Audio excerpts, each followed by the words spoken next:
Company का नाम दे देना है, जैसे हमने सपोज करते हो वीमैक दे देते हैं यहाँ पे, वीमैक एजुकेशन कर दिया हमने यहाँ पे, और यहाँ पे इस तरह से हमने जो है इसका एड्रेस दे दिया, हल्द्वानी कर दिया आपके।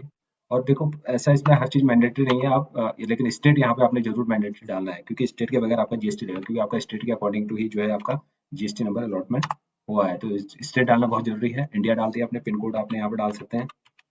तो पिन कोड डालने के बाद में आप यहाँ पे आगे जो है फोन नंबर वगैरह कोई है तो डाल सकते हैं, मोबाइल नंबर कोई है तो आप डाल सकते हैं। तो इस तरह से आप मोबाइल नंबर डाल सकते हैं, फिर ईमेल आईडी डाल सकते हैं।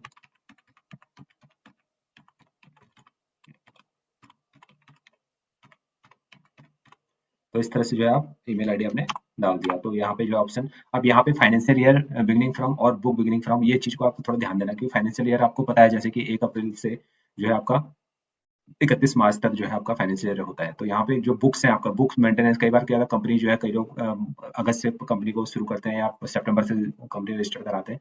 तो आपका बुक कब से आपने जो है, जैसे फाइनेंशियल ईयर तो आपका 1 अप्रैल ही रहेगा, लेकिन आपका बुक्स रिकॉर्ड्स कब से करें तो वो आप डेट यहाँ पे चेंज कर सकते हो। मैं और नहीं तो आप 1 अप्रैल से ही आपको इसको कर सकते हो, कंटिन्यू कर सकते हो। यहाँ पे आपने यहाँ पे हमारा फॉर्मल नेम आ रहा है और इसको हमने यस कर दिया।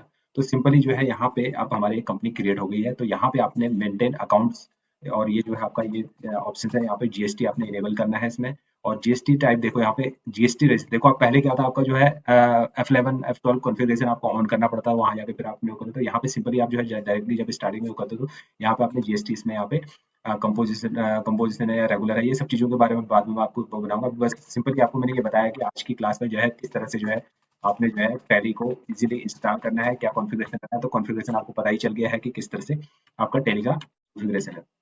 तो यहाँ पे बहुत ही सिंपल वे में कर दिया गया है इन लोगों ने। देखो कंपनी क्रिएशन के यहाँ पे टैक्स जो है, क्रिएट अल्टर, पहले आप क्या क्या था इसमें जो है कई सारी चीजें जो है गेटवे ऑफ टैली पे यहाँ पे जो है नहीं दिखती थी आपका, जो अब यहाँ पे दिखाई दे रही है आपकी। तो काफी ज्यादा चेंजमेंट किया हुआ है इनने। यहाँ पे सिंपली आपका न्यू कंपनी के लिए कंपनी में क्रिएट करते हैं, यहाँ से आप क्रिएट कंपनी का ऑप्शन देखो, पहले वहां से हम क्रिएट करते थे, अब यहाँ पे कंपनी क्रिएशन का ऑप्शन यहाँ पे इन लोगों ने कर दिया। तो यहाँ से आप क्रिएट अल्टर जो भी चेंजमेंट करना है वो यहाँ से आप कर सकते हो कंपनी में जाके। तो यहाँ पे सेट कंपनी करनी है तो यहाँ से आप सेट कंपनी कर सकते हो डायरेक्टली जाके आप। तो बहुत ही ईज़ी कर दिया है आपका। कमांड वगैरह भी जो है इसमें आपको उतना भी लर्न करने की आवश्यकता नहीं, बहुत ही सिंपल वे में कर दिया है। तो ये छोटी-छोटी चीज़ें हैं आपका, बाकी के पूरे आगे के लेक्चर में पूरा आपका इसके हम सीरीज़ 1 बाय 1 क्लास हम आपको लेके जाएँगे, तो प्राइम की क्लास।